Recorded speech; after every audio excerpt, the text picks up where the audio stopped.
ശശി തരൂർ നമുക്കറിയാം, നയതന്ത്ര വിദഗ്ധനാണ്, കോൺഗ്രസിൻ്റെ MP ആണ്, CWC മെമ്പറാണ്.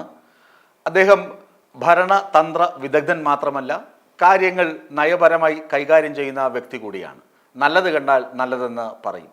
CPM-ന് അദ്ദേഹത്തെ അത്ര ഇഷ്ടമൊന്നുമല്ല. പലപ്പോഴും പല വിമർശനങ്ങളും CPM തൊടുത്ത് വിടാറുമുണ്ട്. പക്ഷേ കഴിഞ്ഞ ദിവസം അദ്ദേഹം ഒരു ദേശീയ ദിനപത്രത്തിൽ എഴുതി വച്ചു, പിണറായി തുടർച്ചയായി കേരളം ഭരിച്ചു, കേരളം മുടിഞ്ഞില്ല, വ്യാവസായിക രംഗത്ത് കേരളം കുതിച്ച ചാട്ടം നടത്തി എന്നാണ് ആ ലേഖനത്തിൻ്റെ രത്ന ചുരുക്കം.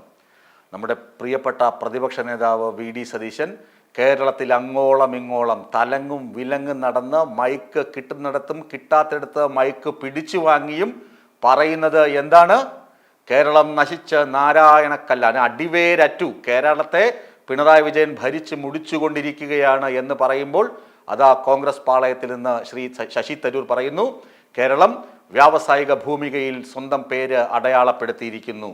എന്താണ്? ആഗോള ശരാശരിയിൽ എന്താണ് കേരളം അത് എത്ര മടങ്ങാണ് വികസിപ്പിച്ചിരിക്കുന്ന? സ്റ്റാർട്ടപ്പ് മൂല്യം ആഗോള ശരാശരിയേക്കാൾ 5 ഇരട്ടിയാണ് കേരളം വളർന്നിരിക്കുന്നത്. ആലോചിച്ച് നോക്കുക. ആഗോള ശരാശരി എന്താണ്? കേരളം ലോകത്ത് തന്നെ 5 ഇരട്ടി വളർച്ചയാണ് സ്റ്റാർട്ടപ്പ് രംഗത്ത് കേരളം കൈവരിച്ചിരിക്കുന്നത്. ആഗോള വളർച്ച 46% കേരളം നേടിയത് 254% വളർച്ചയാണ്.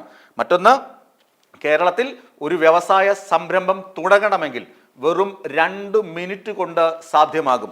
മുമ്പാണെങ്കിലോ സിംഗപ്പൂരിലോ അമേരിക്കയിലോ ഒരു വ്യവസായ സംരംഭം തുടങ്ങണമെങ്കിൽ 3 ദിവസം വേണ്ടിവരുമായിരുന്നു.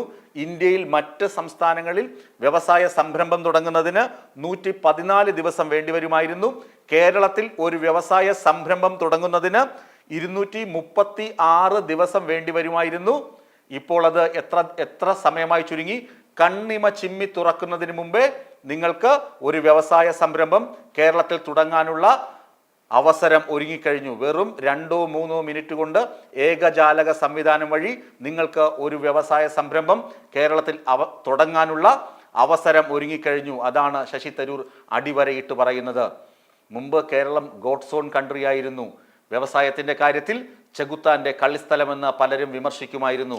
ആ അവസ്ഥ മാറിയെങ്കിൽ അത് ആഘോഷിക്കേണ്ടതാണ് എന്ന് ശശി തരൂർ പറയുമ്പോൾ നെഞ്ചിടി പേറുന്നത് ആരുടെ ഉള്ളിലാണ്? നമ്മുടെ VD സതീശൻ്റെ ഉള്ളിലാണ്, അല്ലാതെ മറ്റാരുടെയും ഉള്ളിലല്ല. ഈ തരൂരിന് ഇതെന്തു പറ്റി? തരൂരിനെ പിണറായി വിജയൻ കാശ് കൊടുത്ത് ഒതുക്കിയതാണോ എന്ന് ഒരുപക്ഷെ എങ്കിൽ VD സതീശൻ്റെ ക്യാമ്പിലുള്ള ചില ആളുകളുണ്ട്. സതീശനെ കൊണ്ട് കുളത്തിൽ ചാടിക്കുന്നതും ആറ്റിൽ ചാടിക്കുന്നതും ഒക്കെ ഈ ആളുകളാണ്. കനകലുവിൻ്റെ റിപ്പോർട്ട് അടിച്ചുമാറ്റാൻ പ്രേരിപ്പിച്ചത് അവരാണ്.